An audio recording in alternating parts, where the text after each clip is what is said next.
Somehow or other, everyone for now has survived and found somewhere to play. Rebel with the caustic is going to be very safe inside of this building.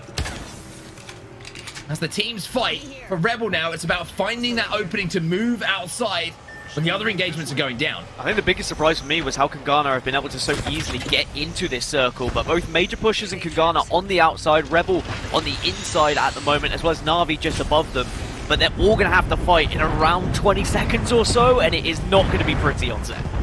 All that fighting is going to happen just outside of this door, and you can see that Rebel are waiting for the shots to go down. Na'Vi have managed to get Strafey something to work with as well. You can see the shields are working for it. Either 8 shots are going to be hitting, but maybe not quite how they would have wanted. Na'Vi now decide they have to send if they want to pick up KP, but Kungarna are going to come out on top of the damage exchange. Now the push is going to be coming in from another team from height. Rebel now make their move down to the low ground. We're into our final 2 teams. Rebel looking to go back to back, just looking for the final player. It is back to back for Rebel.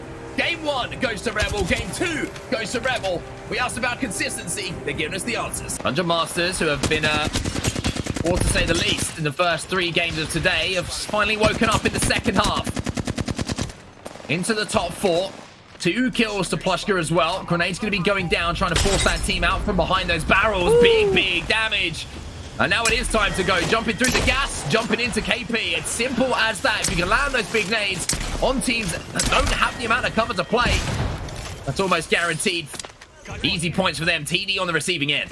3 remaining, all planned in a decent position, and Dungeon Masters, as you saw, were also in a chance to win this one. You're right in last place coming into this. They were on only 2 points. They need to be pushing up. They need to try and prioritize getting a victory here, and they definitely have an opportunity to do so.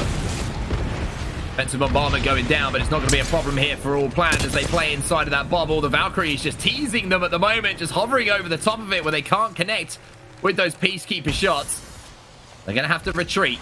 The other side of things, Dungeon Masters looking for the opportunity to push. Plushka with a little bit of peak damage here, as Top Dogs will finally be finished off. High ground controlled here by Exons. Look at those shots from the R99 starting to light things up, but Plushka has to be careful here. Danny has to back up and look for that armor swap, but now the push comes in from Dungeon Masters. They get a knock. It's a 2v2 on the map now, and they will close things out. Dungeon Masters answer back in game number 4. After a slow start, they can call themselves the champions. GMT, Rebel, formerly known as Flavor of the Month, and MajorPushers are your 4 squads left here in Game 5. And if you look at the top left of your screen, you'll see that line as to where things are going to pull, and the zone is pulling fairly central here. So no clear advantage outside of Myztro, who has ultimate high ground, and Godspot. You got to think they're game to lose. That was a really solid portal coming out of MajorPushers, starting to try and make their way in, as they know that the zone is going to start collapsing here pretty soon, and they want to try and make it as easy on themselves as possible, trying to catch Rebel, as Rebel also has to make a move, and they've got a great pillar blocking Myztro right there if they can kind of play behind some of that cover, but Gibby's just too big. He's just too big. Poor Gibraltar and his massive body is going to get absolutely beamed right there as a result. That's just sad. Meanwhile, Serdell, oh my gosh, gets melted down to 10 HP. You can build the hill back up, trying to find his rotation. Ooh, he's got to get it off before he starts getting hit by the zone. Does manage to get the shield, but his health is super low. They're going to have to push their way out of that center spot on low that they've been holding forever, and this is where everything starts. Look how many caustic barrels there are here, Fallout. There's EMPs, there's bubbles, I don't even know what's happening anymore. It is an insane finish, a caustic-esque finish here as Myztro drops from high ground. Front goes down. Sanya, Rugby, gotta perform. He takes that one with the Mastiff, not done yet. Gets the shield swap, turns, finds one on high ground, melts him. Good keep firing from Myztro, looking near perfect. And Maestro's gonna do it in a 2v2. Mastiff shots get put through. Can he finish? Yes, he does. Connects for nothing but great shots, and Myztro will win it. What a finish in game number 5. So 69 IQ have got to hold up top for as long as possible. Do they drop on Guild? You have to wonder. They're immediately below them to the left-hand side, but it seems they may want to use the cover. But if they drop elsewhere, they could end up being targeted by one of the players or teams, or even 2 on the low ground. And they're starting to move forward now and try to do what they can. But Case Winnie's on the floor. Slayers have absolutely, none of them have got any shield left whatsoever. They've got to get these drops as soon as possible. Oh, they push up on a Ethernal and take them out, but then Guild uses that as an opportunity to try and third party. Future Perfect is now the last one that Guild has to worry about, and Future Perfect trying to reset as much as possible before these final engagements get a little bit of high ground here with the Ash, which is going to be huge, and they still have 2 shots left in the Kraber. Are they going to be able to make them count?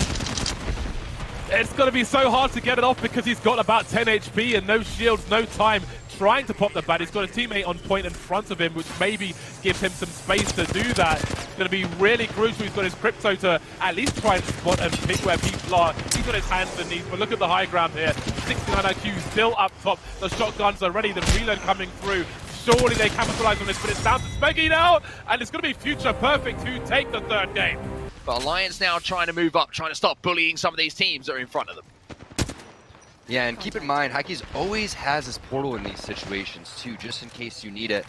And I love to see that because he's done so many great portal plays already to add aggression, sometimes a little bit too hyper-aggressive, but you still love to see that. Really adding opportunities for his team. We'll see if Yuki and Daves are going to have their utility as well. If you have the defensive environment here, if you put your bubble down last, you're going to be in such a great situation. 69 IQ trying to get their first win after placing top 3 numerous times. Game number 2 and game number 3 having a phenomenal performance. We'll see if they can finish this one out. And RPR trying to be that nuisance in the side for SCARZ, picking up some extra kills along the way. That time onto Smeggy. Will RPR go in for the kill though, or is he just trying to play this one for placement?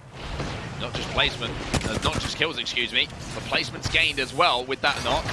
As Alliance now try and survey the area here. 69 IQ have lost a couple of players, but it looks like Alliance just going to hold their ground for now because it was a clean team wipe coming in. So they don't want to give anything away. Look at this damage being done though, and now you're going to see the missile swarm go in. Hackett is trying to bully them inside of that truck, but he's going to take damage as well. Did manage to get a knock though by the looks of things. Viper's going to move in as well to pick up some KP2. And it looks like we're now down to our final 4 squads. One of those is RPR, that solo rat, who's just being a nuisance to pretty much everyone at the moment, and RPR's going to pick up the kill on post-kill too. Unfortunately, gets taken out before he's able to get the credit for that kill point. However, he did pick up 2 kills onto 69 IQ and picked up an extra couple placements there for SCARZ. Overall, Lions, though, they are poised for the win, and they're going to take it all the way from Thermal Station. What a performance. Still have 69 IQ locking that spot down. Mobile respawn beacon happening over towards the corner for Bambino. RPR has just been such a thorn in the sides for these teams at these end circles. The wingman just putting in some serious work, but look at the amount of barrels that they have on the 69 IQ side. They have numbers, they have positioning, they have the armor and the utility that they need to go and win this game, and they took down one of the biggest threats, RPR, in the lobby. Players tries to move up here to do a little bit of aggressive work, try and force his team back on the left. Mandy is last player alive as RPR did get knocked for SCARZ. So 69 IQ trying to force the fight here, but they decide to back out, having not had it work immediately for them. There's an EMP, which is going to slow things down once more, but RPR's back on his feet by the looks of things here. Yeah, RPR's back up with the gold armor is going to be able to heal fast. They did get Munbloom back in for Ethernal. That's why the mobile respawn beacon was coming down. Bambino's going to be able to heal up, but Ethernal loses another player there. Wraith's going to get knocked again with just gray armor. Makes things a little bit more difficult. Man, you're going to go and get that knock. Possibly going to be able to get the finish, but it is a 2-on-3-on-3, and SCARZ feeling the pressure from 69 IQ. And surely that pressure is going to turn into a W here for 69 IQ. They move in, the bubble is down. The Peacekeeper is hitting as hard as ever, as now you can see the kills are all going to go the way of 69 IQ Esports. And it has been the day of 69 IQ Esports. They'll win the final game, and surely will be top of the leaderboards too. Hardeki is just, he stared at everyone in the lobby and said, I dare you to try and take me down. And Gambit somehow, Hardeki somehow still alive. Oh, Jazaz tries to peek him as well, and this is looking like it might be the end now for Hardeki. He's done everything he could to survive, and he's going to make me question myself once more as he's taken down to around 50 HP. Still alive, somehow or other. Let's eat the France on one side of the map as well. And at the moment, I think Hardeki's just trying to hope that he can bait these two teams into fighting before he tries to complete the miracle run here for Gambit and maybe pop up to win the game. Well, we're down to 3. Let's eat to France. Gambit somehow still there and kicking as well, and Hardeki plays this correctly. Well, Jazaz knows where Hardeki is, right, and he knows what a nuisance Hardeki could be in this moment, but Hardeki is shredding every single time one of them pokes him. If Hardeki plays this correctly, if he can be in a position to kind of force Lecite de France to engage first, it is entirely still winnable, even though it is unlikely. These two teams are going to fight first as well. You see how the zone is moving, and you see the portal coming in from Le Site de France. Joke's going to be taken down to barely any HP. He's going to have to pop a battery as well. Hardeki is still alive here for Gambit. And this is looking like all of a sudden it might be a slightly more winnable situation than previously. The bubble goes up. It looks like Le Site de France aren't aware of Hardeki's positioning here, and that means the fight's going to break out between these two teams. There's a lot of damage that can be done by Hardeki here. All he's playing for realistically is top 2, but certainly will have his sights on the first place. Well, here comes the Ape, and there comes the Nox. Le Site de France get the first one. Joke is trying to connect with the second as well. Le Site de France will pick up the kills they need necessary to at least secure that second place. But here comes Hardeki, the one-man army. Is he going to be able to pull off one of the craziest plays we've ever seen in the ALGS? Of course he is. Hardeki is built different. Who have put themselves in top 4. This may be enough. 24 points in the 11th position, currently getting only 1 point. That would not be enough to push into playoffs, but if Clean could somehow win, that would change their fate. That might drive them into January, Tom. Everybody's got something to fight for here. And look who's surrounding them. The two teams that have been absolutely on fire today. Alliance looking for 3 in a row, which is just unheard of in this type of competition. You have Gambit, who's been playing out of their absolute minds. Invictus Gaming, they're fully healed up as well around the side. This is going to be an awesome ending. If you want to see Clean, I want to see you guys in the chat. If you want to see Clean pull this one out and get into the playoffs, make sure you show your support in the chat. Oh, and Alliance, they're the first ones to start the fight.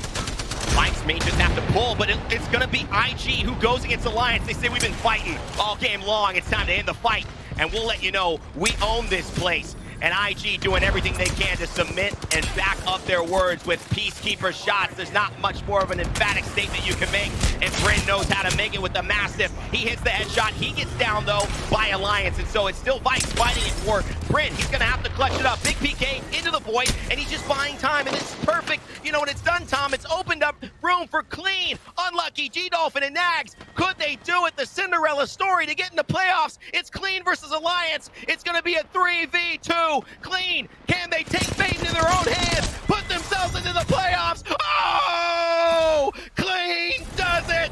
They are your champions, and they might have just booked their ticket to fight for glory. Oh no, even the low ground is taken right now. Bubble is going to buy you a little bit of time, but they should be dead. They lose 1, they're going to lose 2. MajorPushers go out, and it's Young Money Guild who own this bridge. Kungarna must be on the outside, perhaps whittled down to just the 1 member as we see 1 lone Caustic out there. Young Money Guild are going to make short work of a Valkyrie's health bar. Young Money Guild honestly don't have to play the game anymore. You sit down here, you use your Wraith Portal, this is your end game. They send up Nex and Evoke to try to pull off some successful kills in the face one, but 69 IQ, they're the ones with the rotation that find the success, and on their way back down, they pick up Tyler as well, finding their way to a victory in Game 5. 69 IQ after winning last game, want to send themselves into the playoffs on a big W. If they find the second one in a row, it would be record-setting. SCARZ involved in their own engagement right now, just around this corner of the ring.